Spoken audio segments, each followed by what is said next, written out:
যে মানুষগুলো আমাদের ছেড়ে চলে গেছে তাদের আবার জীবনে ফিরিয়ে আনা সম্ভব কি? কখনো কি ভেবেছ যে মানুষগুলো আমাদের ছেড়ে চলে গেছে তাদের না কোনো কল করে না কোনো মেসেজ করে কিভাবে আবার নিজের জীবনে ফিরিয়ে আনা যায়? অনেক সময় আমরা ভাবি কাউকে ফিরে পেতে হলে বারবার যোগাযোগ করতে হবে, কিন্তু আসল সত্য হলো কখনো কখনো চুপ থাকা আর নিজেকে উন্নত করে তোলা এটাই সবচেয়ে বড় শক্তি। আজকের এই ভিডিওতে আমি তোমার সঙ্গে 5টি গুরুত্বপূর্ণ পয়েন্ট শেয়ার করতে চলেছি যা তোমার ভাঙা সম্পর্ককে আবার জোড়া লাগাতে সাহায্য করবে, তাও কোনো কথা না বলেই। তাই ভিডিও শুরু করার আগে একটাই অনুরোধ, যদি এই ভিডিও তোমার অন্তরে একটুও ছোট পরিবর্তন আনতে পারে তাহলে শেষে গিয়ে অন্তর থেকে একটা লাইক দিও। ভালো না লাগলে কিছুই করার দরকার নেই। চলো শুরু করি। পয়েন্ট 1, নিজেকে হারানোর বদলে নিজেকে ফিরে পাওয়া শুরু করো। যখন কেউ আমাদের ছেড়ে চলে যায় তখন প্রথম প্রতিক্রিয়া হয় দুঃখ, শূন্যতা আর অসহায়তা। আমরা বারবার ভাবতে থাকি কেন এমন হলো, আমি কি ভুল করলাম? আর এই চিন্তা ভাবনার মধ্যেই আমরা নিজেকেই হারিয়ে ফেলি।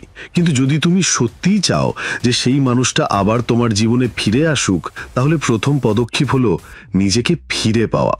হ্যাঁ, তুমি ঠিক শুনেছ, নিজেকে ফিরে পাওয়া মানে নিজের হারিয়ে যাওয়া আত্মসম্মান, আত্মবিশ্বাস আর পরিচয়কে আবার নিজের মধ্যে জাগিয়ে তোলা। যখন তুমি বারবার কাউকে কল করো, মেসেজ পাঠাও বা তার কথা ভেবে কাঁদো, তখন তুমি শুধু নিজের ভেতরের শক্তিকেই দুর্বল করে ফেলো।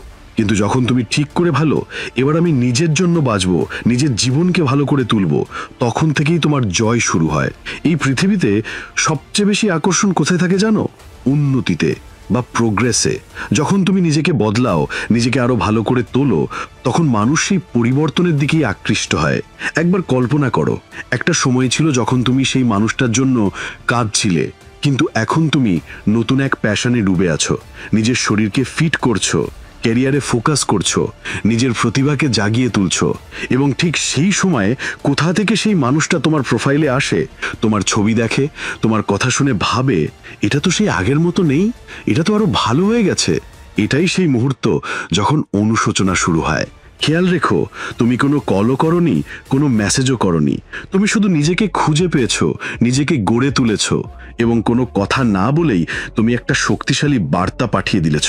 তাই যখন কেউ তোমাকে ছেড়ে যায় তখন দুনিয়ার কাছে নয়, নিজের কাছেই ফিরে এসো।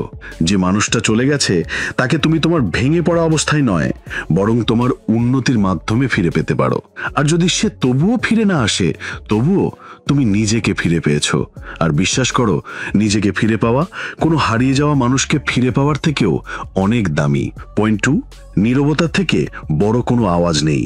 যখন কেউ আমাদের ছেড়ে যায় তখন প্রথম প্রতিক্রিয়া হয় তাদের সঙ্গে যোগাযোগ করার চেষ্টা করা, কল, মেসেজ বা যে কোনোভাবে কন্ট্যাক্ট করার প্রচেষ্টা। কিন্তু যখন সব চেষ্টাই ব্যর্থ হয় তখন আমরা ভেঙে পড়ি। তাহলে প্রশ্ন হলো, সাইলেন্ট থেকে কি কাউকে ফিরিয়ে আনা সম্ভব? হ্যাঁ, আর এটাই সবচেয়ে শক্তিশালী পদ্ধতি। সাইলেন্ট বা নীরবতা মানে হেরে যাওয়া নয়। নীরবতা মানে তুমি আর শব্দ দিয়ে নয়, তোমার অস্তিত্ব দিয়ে কথা বলা শুরু করেছো। যখন কেউ তোমার স্মৃতি থেকে পালাতে চায় তখন তোমার বলা প্রতিটা কথা তাকে আরো দূরে ঠেলে দেয়। কিন্তু যখন তুমি চুপ করে যাও তখন সেই মানুষ ভাবতে শুরু করে, এই মানুষটা তো এখন কিছুই বলছে না, তবে কি আমি আর ওর জীবনে কোনো গুরুত্ব রাখি না? এই প্রশ্নই তার মধ্যে ধীরে ধীরে অস্থিরতা তৈরি করে। কারণ মানুষ স্বভাবত এমন যে জিনিসটা আমাদের নাগালের বাইরে চলে যায় আমরা সেটার দিকেই বেশি আকৃষ্ট হই। যখন তুমি নীরব থেকে নিজের কাজে মন দাও, নিজের জীবনকে ভালো করার জন্য ব্যস্ত থাকো, নিজের ভেতরের শান্তিকে গুরুত্ব দাও, তখন তোমার সেই শক্তিশালী এনার্জি সামনের মানুষটিও অনুভব করতে বাধ্য হয়। আজকাল প্রায় সবাই সোশ্যাল মিডিয়াতে সক্রিয়। তোমার নীরবতা, তোমার অনলাইন উপস্থিতি, তোমার ছবি, এমনকি ক্যাপশন ছাড়াই পোস্ট করা ছবিগুলো সবকিছুই এক একটা বার্তা হয়ে ওঠে। একটা এমন বার্তা যা কথার চেয়ে অনেক বেশি শক্তিশালী। একবার ভাবো, একটা সময় ছিল যখন তুমি দিনে 10 বার সেই মানুষটিকে মেসেজ করতে, আর এখন পুরো একটা সপ্তাহ কেটে যায় তবুও তোমার পক্ষ থেকে কোনো যোগাযোগ হয় না। এই পরিবর্তনটাই সামনে থাকা মানুষটিকে ভাবতে বাধ্য করে, তাহলে কি আমি সত্যি ওর জীবন থেকে চলে গেছি? নীরবতা একটা শক্তি। এটা দেখায় যে তুমি এখন আবেগের দিক থেকে স্বাধীন হয়ে গেছো। তুমি আর কাউকে আঁকড়ে ধরে থাকার জন্য নয়, বরং নিজের ইচ্ছায় কাউকে বেছে নেওয়ার ক্ষমতা অর্জন করেছো। আর এই উপলব্ধিটাই সেই মানুষটার ভেতরটা নাড়িয়ে দেয়। মনে রেখো, যখন তুমি চিৎকার করো তখন মানুষ তোমার যন্ত্রণাকে এড়িয়ে চলে, কিন্তু যখন তুমি চুপ করে যাও তখন সে নিজেই তোমার কাছে আসার রাস্তা খোঁজে।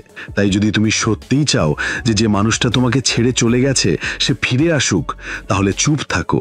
কিন্তু সেই নীরবতা যেন এমন হয় যেখানে আত্মবিশ্বাস থাকে, ভারসাম্য থাকে আর নিজেকে বিশ্বাস করার শক্তি থাকে।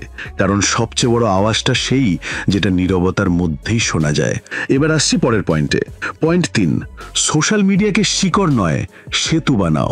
আজকের দিনে সোশ্যাল মিডিয়া আমাদের জীবনের এক অবিচ্ছেদ্য অংশ। আর যখন কেউ আমাদের ছেড়ে চলে যায় তখন আমাদের প্রথম কাজ হয় তার প্রোফাইল বারবার দেখা, তার স্টোরি চেক করা, ছবি দেখে কষ্ট পাওয়া। কিন্তু এই সোশ্যাল মিডিয়াকে যদি সঠিকভাবে ব্যবহার করা যায় তাহলে যেই মানুষটা তোমাকে ছেড়ে চলে গেছে তাকেই তুমি আবার তোমার দিকে টেনে আনতে পারো। ভাবো একবার, যখন সে তোমার প্রোফাইলে আসে আর দেখে সেখানে না আছে কোনো দুঃখ, না একাকিত্ব, না কোনো ভাঙা অনুভূতি, বরং দেখা যায় এক শান্ত, ভারসাম্যপূর্ণ এবং উন্নতিশীল জীবন, তখন কি হবে তার প্রতিক্রিয়া? তোমার কাজ সোশ্যাল মিডিয়াতে কাঁদা নয়, তোমার কাজ সেখানে এমন এক মানুষ হয়ে ওঠা যাকে হারিয়ে সামনে থাকা মানুষটা যেন আফসোস করে। কিভাবে এটা সম্ভব? তোমার জীবনের পজিটিভ দিকগুলো শেয়ার করো। নতুন জায়গায় ঘুরতে যাও, একটা হাসি মুখের ছবি দাও। যদি কোনো বই পড়ো তার একটা লাইন শেয়ার করো। নিজেকে আরো ভালো করে তোলার যে যাত্রা তা দেখাও। আরেকটা জিনিস মনে রেখো, অতিরিক্ত পোস্ট করা থেকে বিরত থাকো। বারবার পোস্ট করা বা দুঃখের গান দিয়ে নিজের কষ্ট দেখানোর চেষ্টা করলে সামনের মানুষটা বুঝে যায় যে তুমি এখনো ভেঙে পড়েছো। তাই সোশ্যাল মিডিয়া যেন তোমার ভাঙনের জায়গা না হয়, বরং তোমার উন্নতির গল্প বলার একটি শক্তিশালী মাধ্যম হয়ে ওঠে। কিন্তু যখন তুমি কম কথা বলো অথচ সঠিক বার্তা দেখাও, তখন জন্ম নেয় এক ধরনের কৌতূহল। তোমার ক্যাপশনেও থাকা উচিত এক ধরনের পরিণত ভাব। Miss you who left to বা who did you leave me type caption নয়। তার জায়গায় লেখো এমন কিছু যা তোমার মানসিক পরিপক্কতা এবং অগ্রগতিকে প্রকাশ করে। যেমন, যে চলে গেছে সে আমাকে পথ দেখিয়েছে আর এখন আমি নিজেকে বাঁচাচ্ছি। স্টোরি টেলিং এর মতো ভাবো। যখন তুমি সোশ্যাল মিডিয়াতে কিছু পোস্ট করো, ভাবো যদি সেই মানুষটাই পোস্ট দেখে তাহলে সে কি অনুভব করবে? সে কি বুঝবে যে তুমি তার অনুপস্থিতিতেও আরো ভালো হয়ে গেছো? মনে রেখো, সোশ্যাল মিডিয়া শুধুই দেখানোর জায়গা নয়, এটা একটা প্রভাব সৃষ্টি করার মাধ্যম। যখন কেউ তোমাকে ছেড়ে যায় তখন এটাকেই মাধ্যম বানাও তাকে কোনো কথা না বলে নিজের কথা তার কাছে পৌঁছে দেওয়ার। তুমি কোনো কলও করনি, কোনো মেসেজও করনি, তবু তোমার ছবি, তোমার গল্প, তোমার শব্দ তাদের হৃদয়ে আলোড়ন তুলবে। সোশ্যাল মিডিয়াকে তোমার শক্তি বানাও, দুর্বলতা নয়। কারণ যদি চুপ থেকেও কিছু বলার একটা পথ থাকে তাহলে সেটা হলো তোমার অনলাইন উপস্থিতি। এবার আসছি পরের পয়েন্টে। পয়েন্ট 4, নিজের মধ্যে এমন একটা শূন্যতা তৈরি করো যাতে সামনের মানুষটা নিজেকে টেনে আনা ছাড়া থাকতে না পারে। প্রতিটি সম্পর্কে এক ধরনের এনার্জি কানেকশন থাকে। যখন কেউ তোমাকে ছেড়ে যায় তখন সেই সংযোগের দড়িটা একেবারে ছেড়ে যায় না, ওটা ধীরে ধীরে আলগা হয়। আর যদি তুমি নিজেকে ঠিকভাবে গুছিয়ে নাও তাহলে সেই সম্পর্কের দড়িটা আবারও টেনে আনা সম্ভব। কিন্তু এর জন্য সবচেয়ে শক্তিশালী উপায় কি? তোমার জীবনে একটা শূন্যতা তৈরি করা, একটা এমন ফাঁকা জায়গা যেটা শুধু সেই মানুষটাই পূরণ করতে পারে। কিন্তু তুমি সেই ফাঁকা জায়গাটাকে কোনো দুঃখ দিয়ে নয়, নীরবে দৃঢ়তার সঙ্গে ধরে রাখছো। কেউ হারালে মানুষ সাধারণত সেই ফাঁকাটা পূরণ করতে নতুন বন্ধুত্ব, নতুন সম্পর্ক বা নানা রকম ডিস্ট্রাকশন খোঁজে।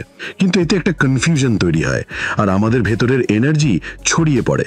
কিন্তু যখন তুমি সেই মানুষটার জায়গায় কাউকে বসাও না, তাকে ফিরিয়ে আনতে সরাসরি কোনো চেষ্টাও করনি, তখন ধীরে ধীরে সেই মানুষটা অনুভব করতে শুরু করে যে এই জীবনে আমার জন্য এখন একটা জায়গা আছে, কিন্তু আমি এখন আর তার প্রয়োজন নয়। আমি এখন একটা বিকল্প নয়, বরং একটা সিলেকশন। মানুষ সবসময় সেই জিনিসের প্রতি আকৃষ্ট হয় যেটাকে চাওয়া হয়নি, কিন্তু যার উপস্থিতি এখনো অনুভব হয়। এই শূন্যতার এমন প্রভাব হয় যে তার মনে প্রশ্ন জাগে, আমি কি এখনো তার জীবনে গুরুত্বপূর্ণ? সে কি এখনো আমার অভাব অনুভব করে? যদি করে তবে সে আমাকে ডাকে না কেন?